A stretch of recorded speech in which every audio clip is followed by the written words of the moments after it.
It's all ready.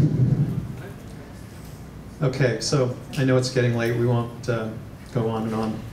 But I think this is a great opportunity to ask your questions. The area that I thought we would focus on is to talk a little bit about the specifics of the implementation process and to see if we can get our panelists to talk about some real-life examples. Let's get concrete, let's get real.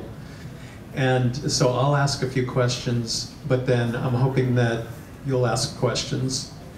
And you can share your stories too, if you want to tell us some stories about implementation issues or challenges that you've had. Anna Dembowskaya is in the audience, and she will come around with the microphone so that you will be heard this time, and everybody else will hear you. Okay, so Max, you're a developer, right? Right. Just wanted to get used that, to be anyway. Just wanted to get that out on the table. Yeah. So Max, can you give us some more specific examples about how developers, this is an audience of developers, can participate in the CPQ implementation? I mean, after all, it's supposed to be clicks, not code, right? You mentioned that before. Right. What can a developer do? Right. Yeah, it's supposed to be, but it not always is. And I think exact same parallel goes for Salesforce, right? It's an amazing tool that can be customized largely with point-and-click configuration. But as we all know,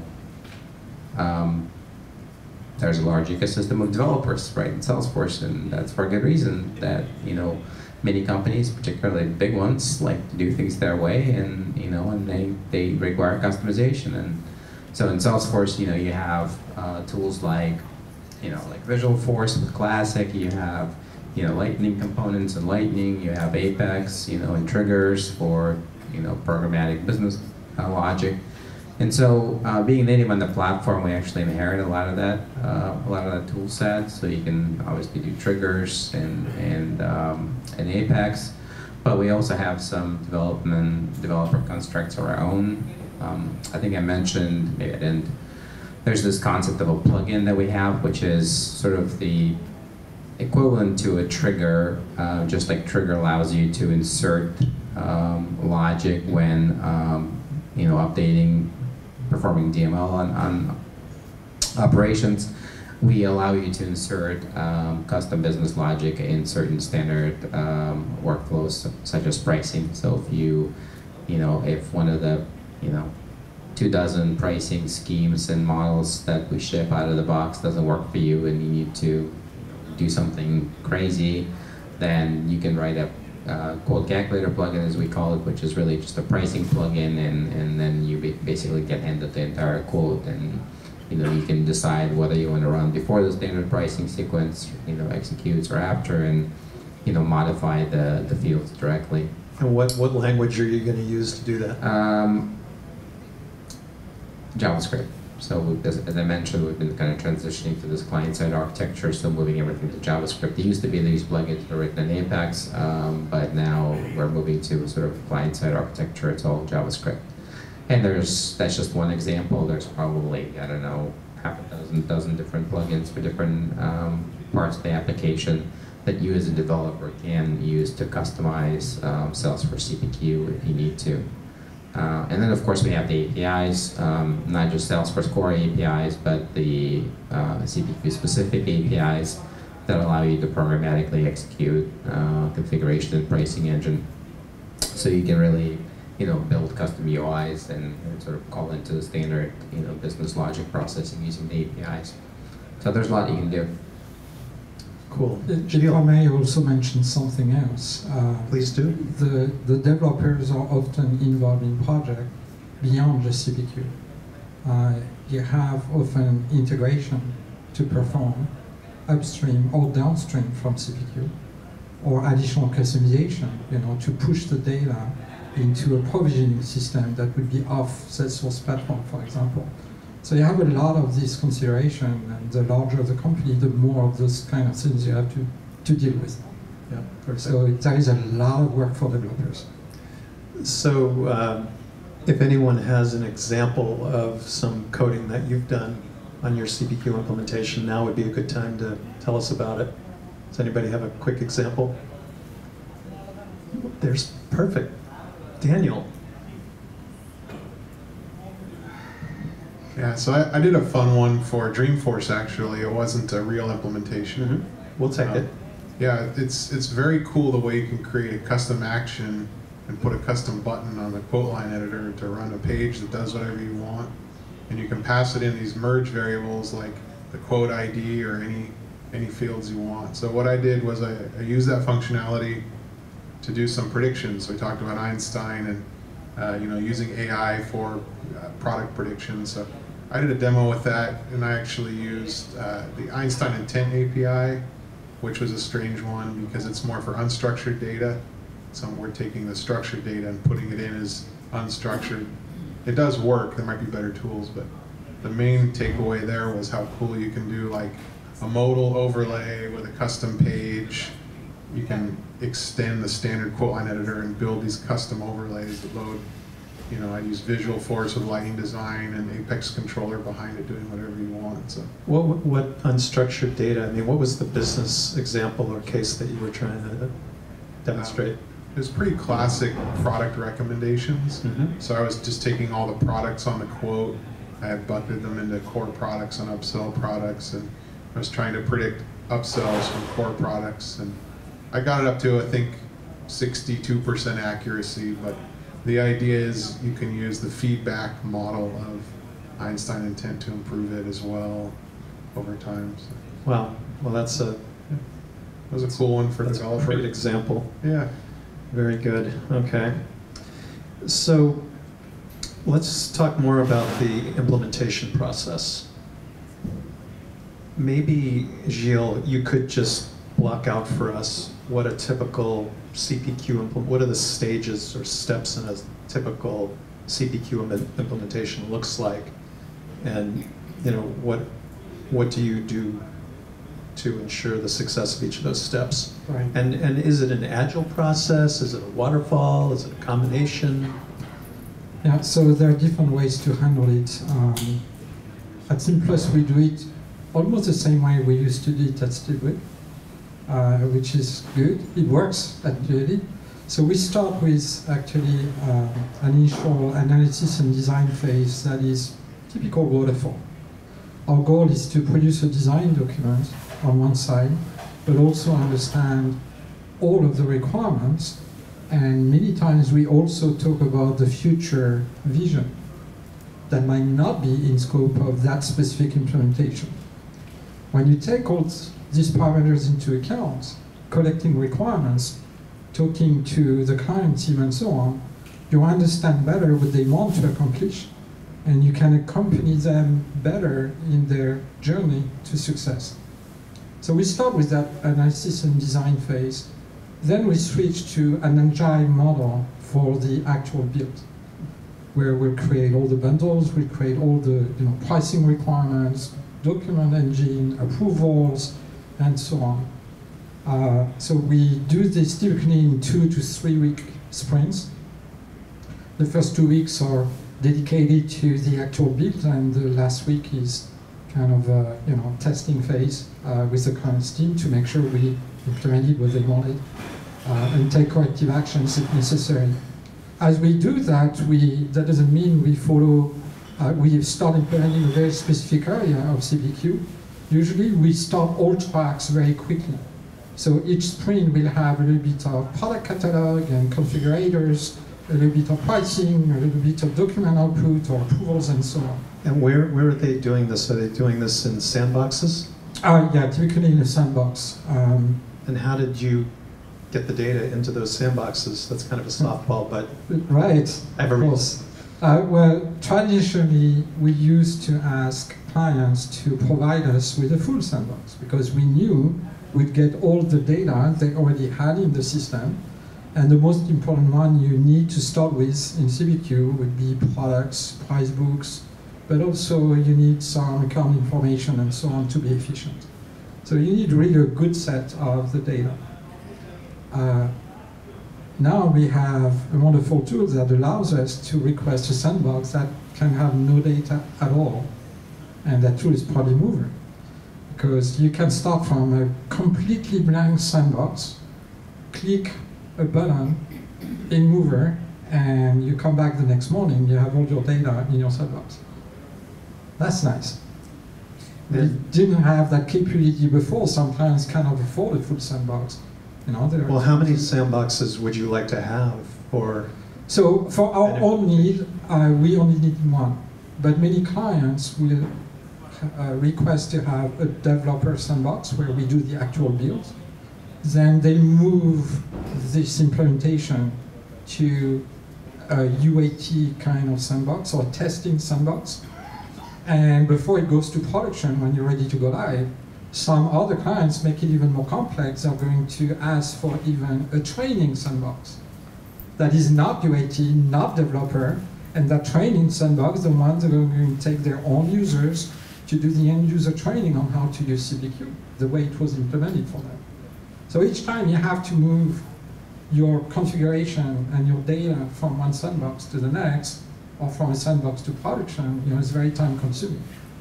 In an agile model where you do sprints, you need to be able to move what you've built so far every 2 to 3 weeks.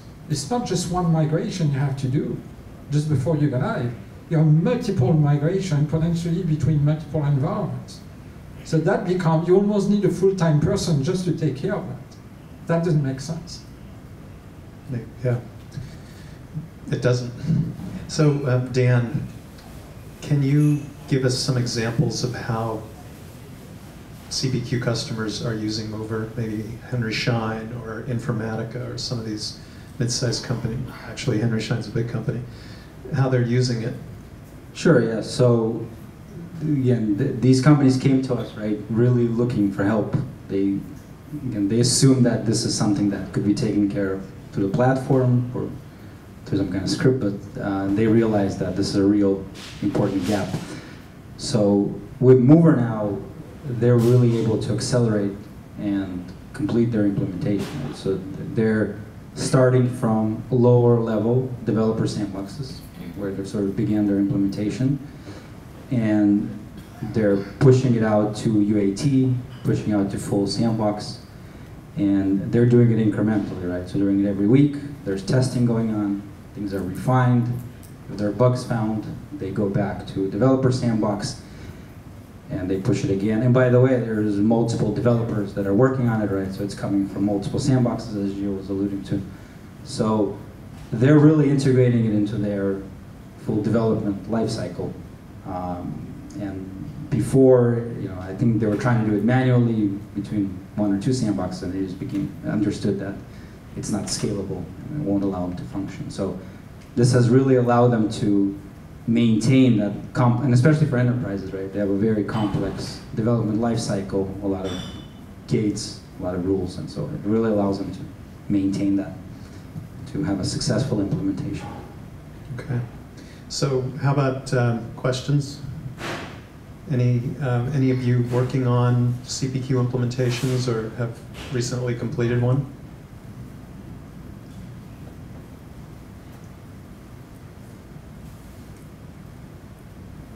Yeah, so my question was basically, so if we're thinking about Salesforce DX and also Prodly Mover, it seems like Prodly Mover is very good. You know, it can help you move data from sandbox to sandbox.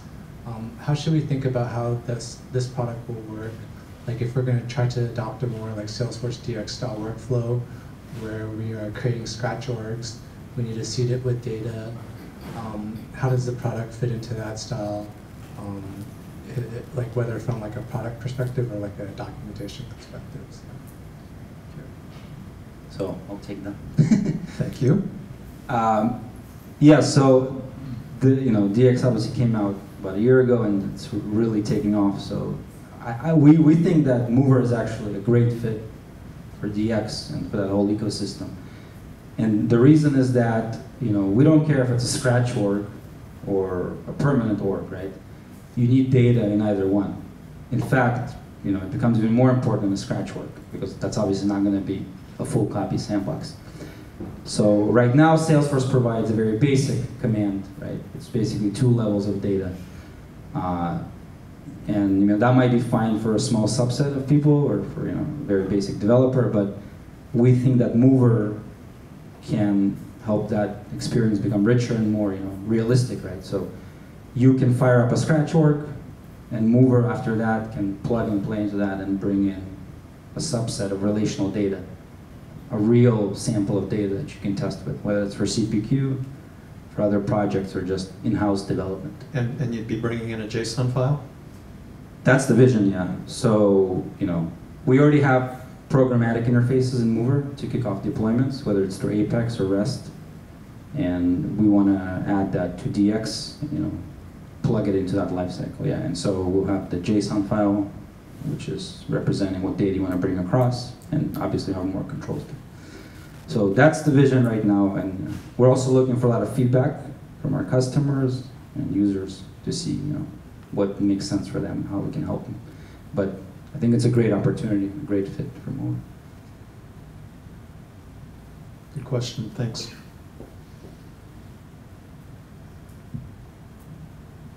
Really simple question. Is it free? Is Prody Mover free? Almost free. It's very inexpensive. It's a paid app, but there is a 15-day trial available.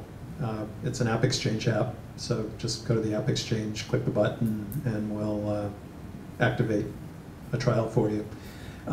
We like to chat with you about how you're going to use it, so we can make sure that you understand that we're going to be copying data from one Salesforce org to another. It's not an ETL tool, but yeah, you can purchase it. Do you have questions about the pricing or what? Felix is actually a consultant, so we have a special. Don't you guys have a special program for consultants? Yeah. Sure. So it's an annual subscription. It is a service, just like Salesforce. One of the interesting things about the way it's priced is that you get an enterprise license, so to speak. So you're going to install it in your production org, and then you'll be able to deploy between any production or sandbox orgs that you have access to.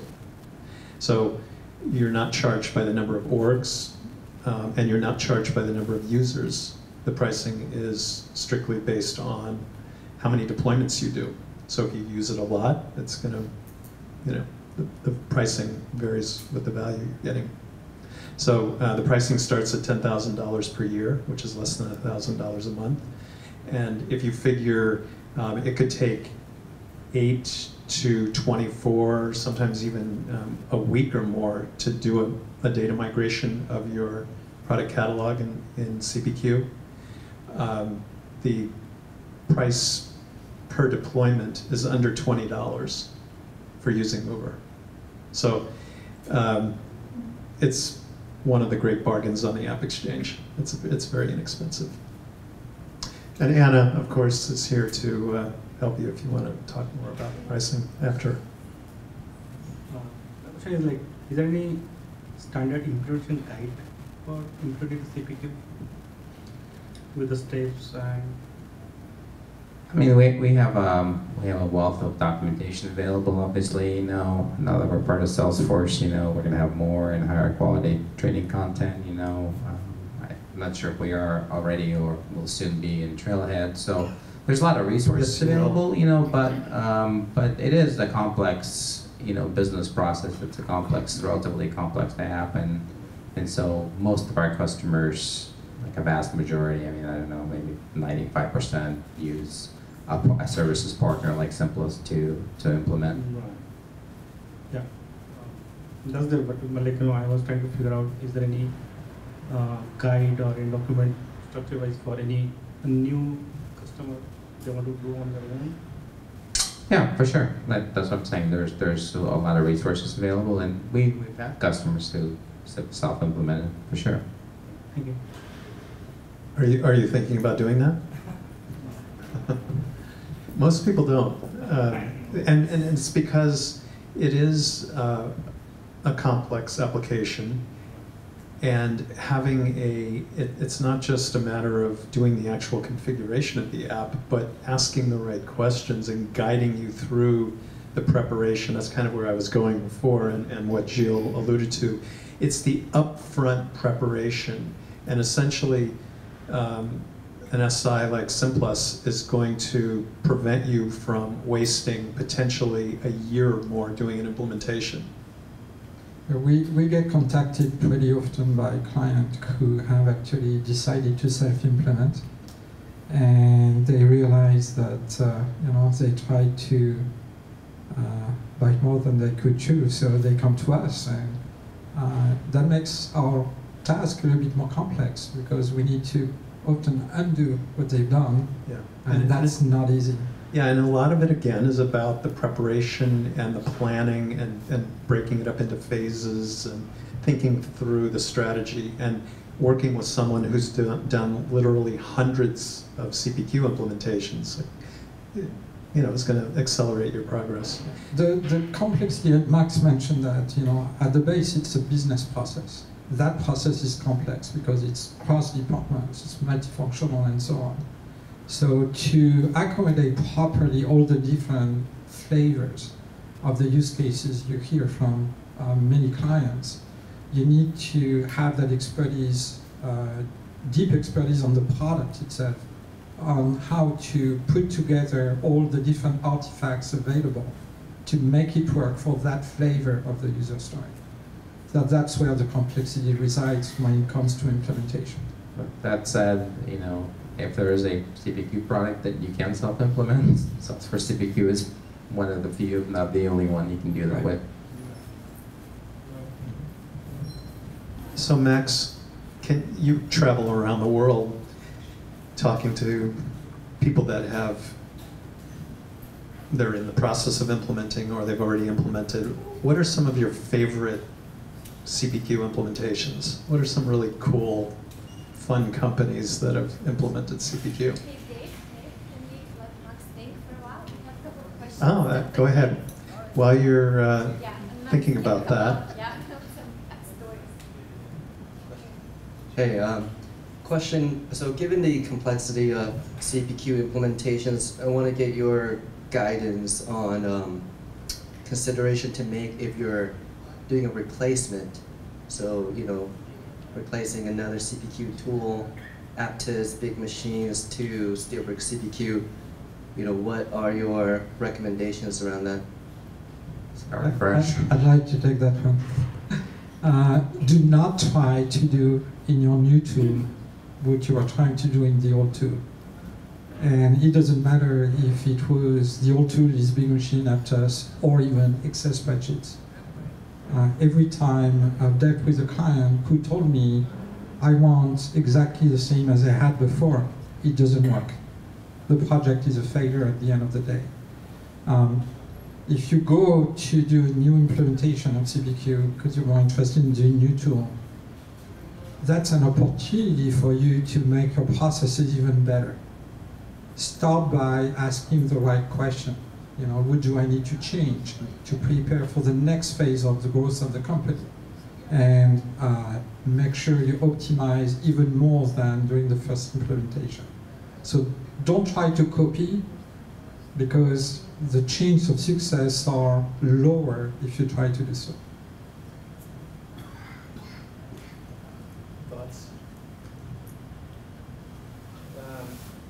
So, I get that point.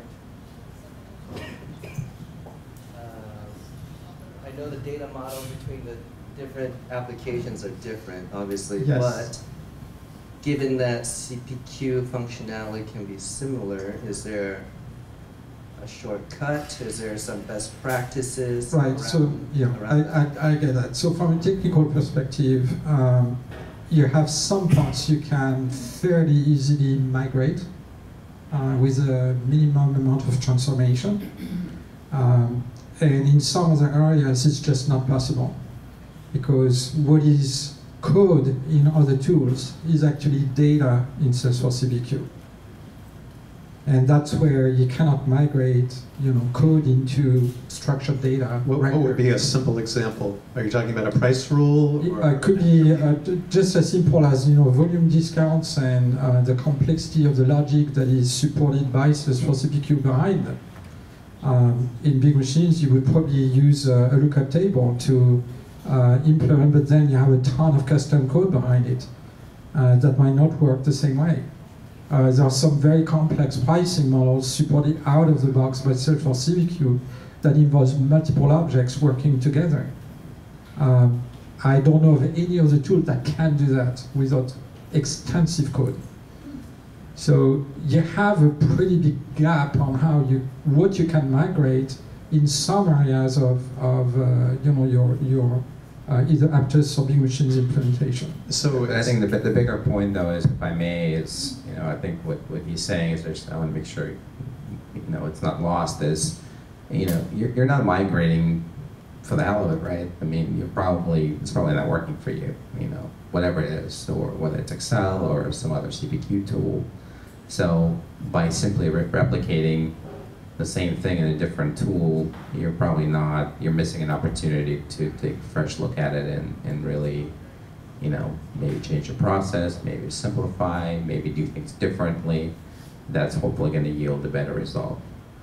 And that's the big opportunity of CPQ. It's a golden opportunity, in my view, to sort of re-examine your business, and because you got all these different stakeholders from all these different functions already engaged, and so it's a great opportunity to revisit your business processes and see, if you can improve them and simplify them and streamline them.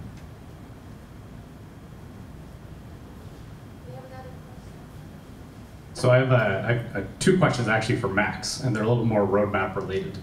So the first one is, you mentioned that you guys are more tightly integrated with the actual core Salesforce data model. Do you guys have any plans to bring any of the Salesforce CPQ objects into the native Salesforce data model, as opposed to having them installed as a managed package afterwards? Yes. Awesome. And then follow-up question, well, not follow-up, but second question, is do you guys have any enhancements coming to the renewals process within Salesforce CPQ? Also, yes. I'd like to hear what specifically you're referring to, what gaps you're finding, but yes, I mean, obviously. Might warrant a conversation offline, okay. but we just had to build some kind of custom triggers to kind of manage the renewals process. Okay. So we'd love to kind of. Where are you with? I'm with the consulting company Traction on Demand. Oh, yeah. Yeah. Thank you. Good.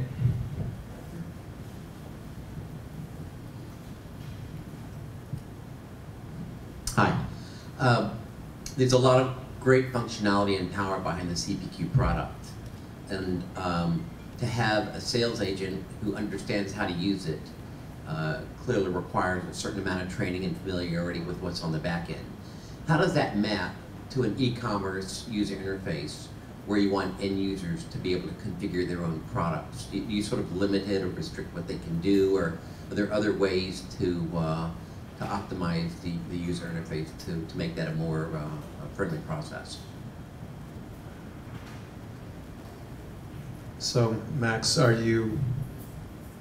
this is an e-commerce type of a scenario. Are you seeing customers implementing e-commerce, and are they having to rethink how it works? I think most e-commerce companies probably don't have salespeople. It's not.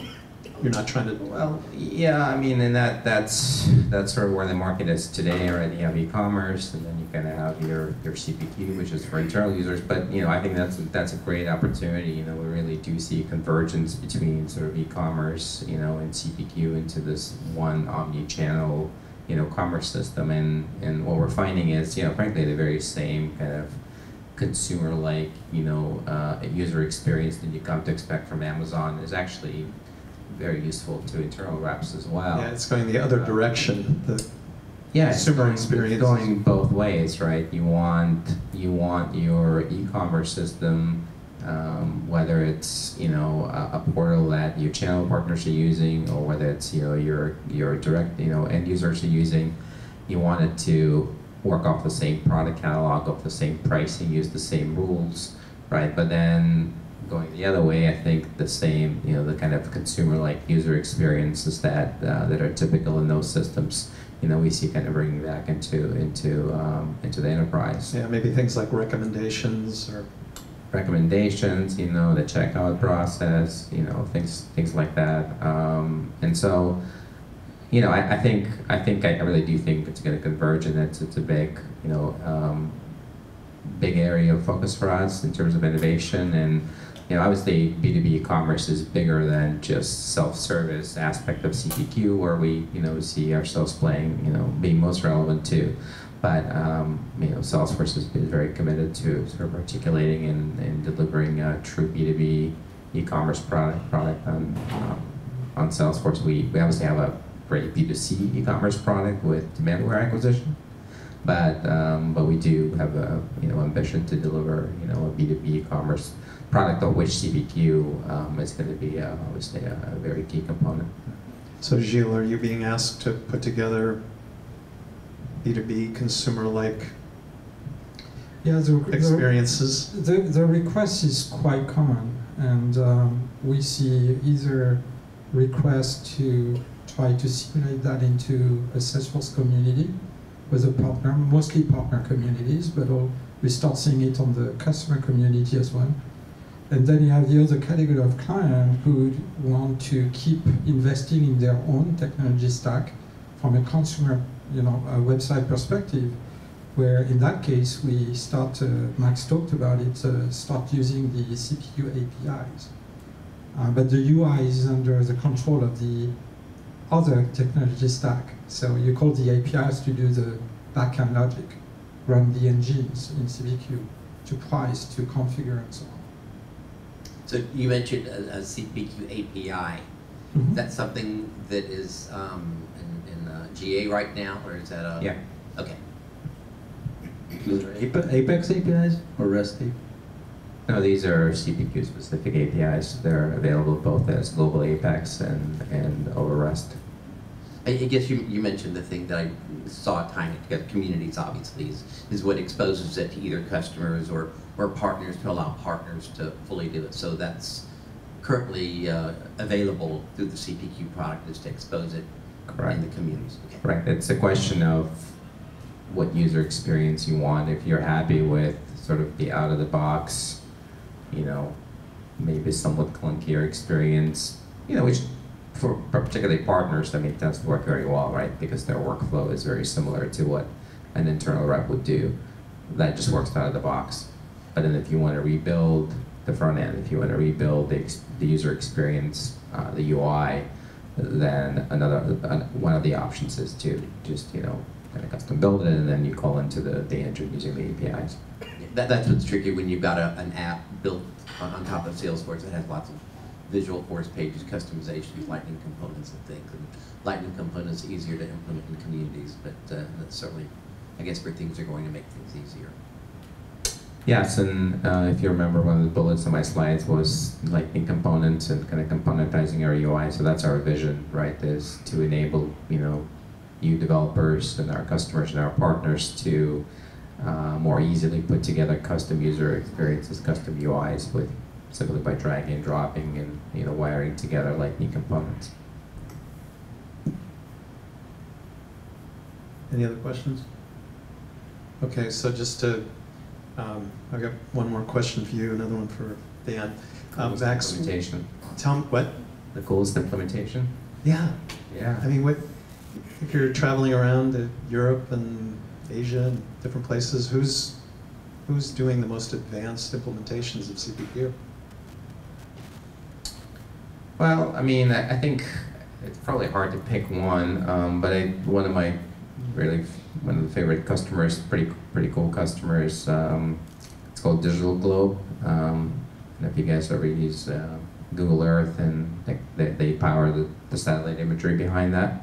That's where all that's where Google buys its satellite imagery, and obviously they do a lot of work with the government, so they have the sort of the highest resolution commercial satellite imagery.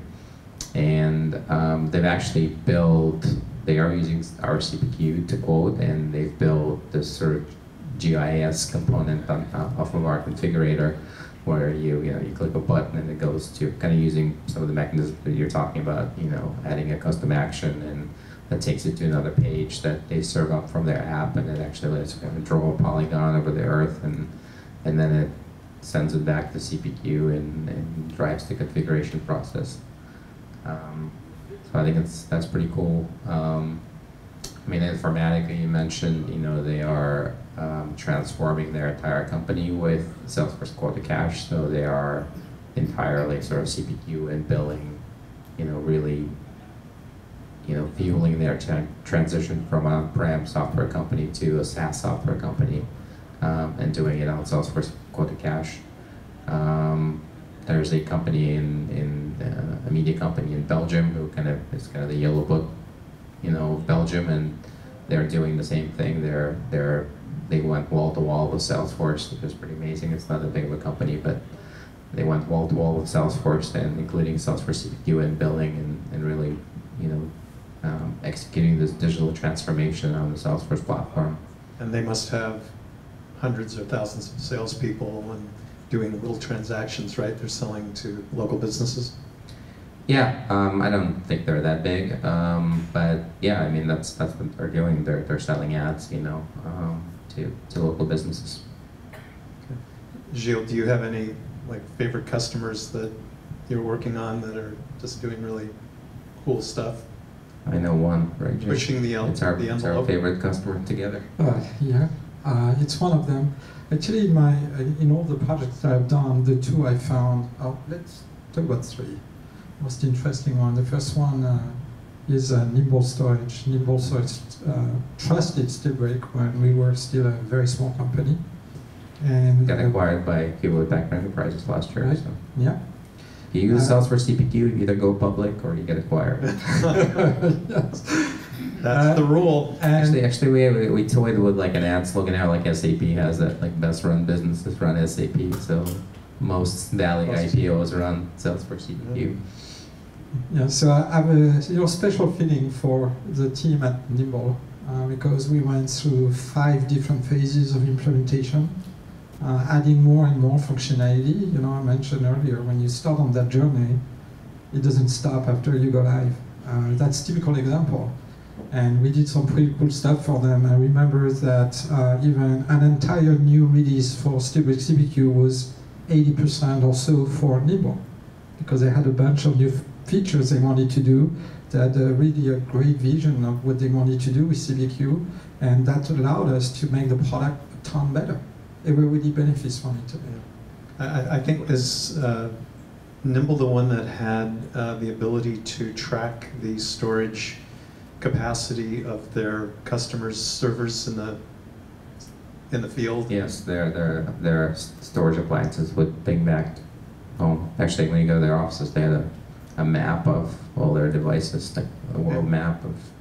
So the salesperson would call them up and say, "Hey, you're at 90% capacity. We better get you another." And they could see that within Salesforce. Send them a quote. Yeah. The next example and company that I really enjoy working for was LinkedIn. That was a special project because we were not, as implementers, we were not allowed to touch their systems. How do you influence something when you cannot even access their own Salesforce org? So it was more, consulting, heavily consulting, technical consulting, best practice sharing engagements. They had a ton of talented people, developers. LinkedIn is probably one of the most customized Salesforce org I've ever seen. And they were in that spirit of doing a ton of customization. And when they discovered what Salesforce CPQ was capable of doing, and why it was doing it that way with little coding, they started to rethink their implementation on everything else. And at the same time, they were going with heavy top-level executive sponsorship, going to a one view of the whole quote-to-cash process in the company. So it was very interesting to work with them on observing how they were pushing for that vision and work with the first department, then the second one, and so on. And that was really a great project for me. Great. Dan, going back to the whole implementation question, it just seems like this idea that until recently, data was considered to be kind of a second-class citizen, and reference data in particular. And how are you seeing this transformation or this revelation that we have to essentially develop data as if it's like metadata? Right, yeah. So again, it gets back to the sort of the surprise that a lot of companies, when they get to the end of a CPQ implementation process or other projects, that this is just as important as metadata, if not more important in CPQ, because this configuration reference data constitutes the majority of what you've done over the past few months or a year. And so there are a ton of tools out there, and Salesforce itself built in process to do metadata migration, but no one has ever thought about data migration, right? So getting back to my point earlier, people just assume that this is the way it is, right? That you have to use data loader and spreadsheets, or a full sandbox, or a full sandbox. Or they think, or they think Salesforce does it, whether it's core Salesforce or CPQ, right? They may not even realize that the rules and products and price books are not actually metadata.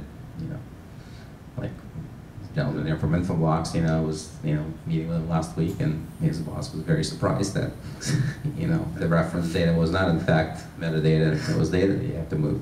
Yeah, and so I think what you would see is that if your data development doesn't keep up with your metadata development, it'll slow down your whole project. So that's the problem that we're trying to address with Mover. Or sync it completely, yeah. Because again, we've seen, right, where they go the manual route and there's a lot of errors, right? You're not able to do it repetitively, so the whole agile process breaks down. So there's really a huge cost associated with not being able to do it. So it's an overseen area, but a critical one when it gets time for deployment, just as critical as metadata. So maybe last question, but what about the whole future of maintaining versions of your data? How can we help to maintain version control over the reference data that we're moving the product catalogs? Exactly, yeah. So that, this also gets back to metadata, right? So there are a ton of tools and a long history of versioning metadata, going back to the amped force.com migration tool or other higher level tools now. So there's always been this concept of version it, get it into Git, you can roll back, you can go forward, but no one has ever thought or considered that for data, right? So the data has always been, again, a very manual, error-prone, sort of hodgepodge process. So our vision is to introduce that same level of precision, reliability to data, right? So we want people to be able to compare data, version it, roll back, go forward, all the same things that you do with metadata, and then track it through version control. So have all that same insight analysis and tools that you do for metadata. And we think that'll be really powerful, right? That'll change the way things are done and have effect on CPQ and beyond other tools. Very cool. I like that vision. Okay, so we've got a couple more minutes. Does anyone have any last questions that they want to ask our minds behind CPQ?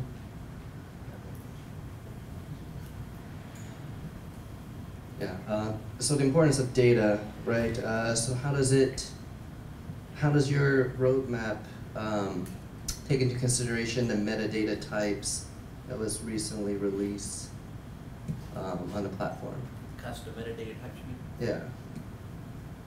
So yeah, right now, because custom meta types is obviously metadata, right? So that would only be relevant to Mover if we were to do metadata migration as well on top of data. So right now we see that's of limited use, right? So for example, CPQ is not switching to using all metadata, right? There's a lot of other apps there.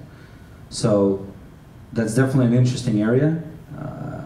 It doesn't apply directly to data as such, right? So, but if that becomes more of a trend and is used more then that will be again on the metadata side of things, and we might consider including that or bundling that along with data as well. So we were definitely aware of that, tracking it, right? But again, for now, it doesn't have as much relevance or impact because again, CPQ. And there will always be, reference data. Like we actually looked at using metadata for rules. It's kind of suggested to us, why don't you do this as metadata so we can move it using metadata tools? And the reality is there's, the volume of data is such that, metadata is not a good fit for it. There's a whole bunch of restrictions in terms of, how much data you can have in any given, metadata record, and because Salesforce caches all that, and so it's just impractical for a lot of these applications, and and we're not the only ones. There's almost every App Exchange app has some form of reference data that's too ominous, too complex to be captured in custom metadata. That's a great question. Thanks for bringing that up. Lady there had a question.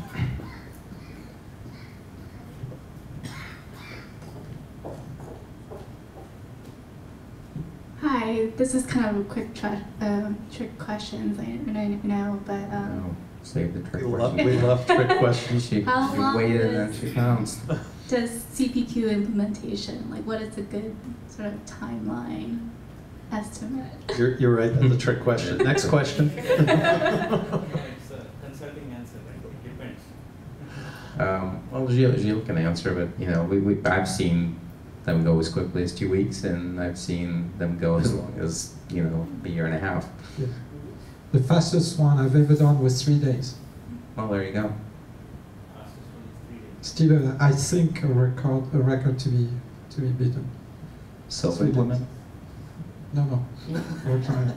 3 days. So my follow-up with that is, what's your, because there's the implementation, but it can mean a lot of different things, right? Right. And then there's also evolution and optimization. So what is your kind of basic goal when it comes to like a basic implementation? Yeah, so would you, do you break it up into the equivalent of like a sprint where you say, we want to take on about 90 days worth of work for the first phase, and then the second phase would be about another 90 days? Do you think that way? It's mostly driven by what you want to accomplish, with your CPQ project. If you want to go fast to go live, but you have complex requirements, then prioritize those so that your phase 1 implementation is shorter. Choose 20% of your requirement that will represent 80% of your needs, and satisfy and resolve the pain points you're currently having. So there are ways to keep it as short as possible. A typical shortest kind of implementation would be probably in the range of 4 to 8 weeks. And you guys are doing 20 or 30 implementations at a time, right?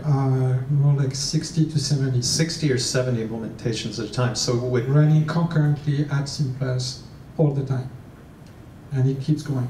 And Gilles is involved in every one of them. Well, luckily not that many, but quite a few of them. Yeah. But so on average, you think you could get one done in 4 to 8 week, like a first phase? If you want to really follow best practice, you should target 8 weeks for your first go live. It's not always feasible because it depends on what industry you're in, what kind of products, services you sell, the size of your company. Obviously, if you're an enterprise company, you want your rollout to be worldwide with a big bang approach. It's not going to happen in 8 weeks, no matter how hard you try.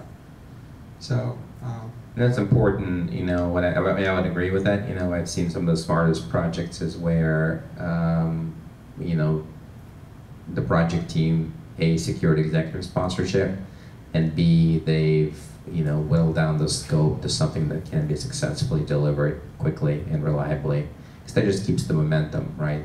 People buy, they're in love with this thing, right? If you have it go for a year and a half, you're just going to lose steam and lose interest, lose sponsorship, sponsors' attention. So I definitely agree. It behooves you to break it up and deliver something maybe one group. Knock up some, yeah, right, some One quick wins region. and start building the positive momentum around the project. One product line, Right. one division. Whatever, division, Yes. product line, whatever, or, you know. There are plenty of ways to divide and conquer from that perspective. Yeah, and I think we're learning a lot about how to do that from the whole Agile process. Yeah, absolutely. Do what you know how to do, you know, reduce the risk. Okay, well, I think we've answered every single question that anybody has at the moment, and of course, we'll hang around for another couple minutes if you want to ask a specific question. Otherwise, thank you very much for your attention, and let's thank the panel, our esteemed panel, the minds behind CPQ.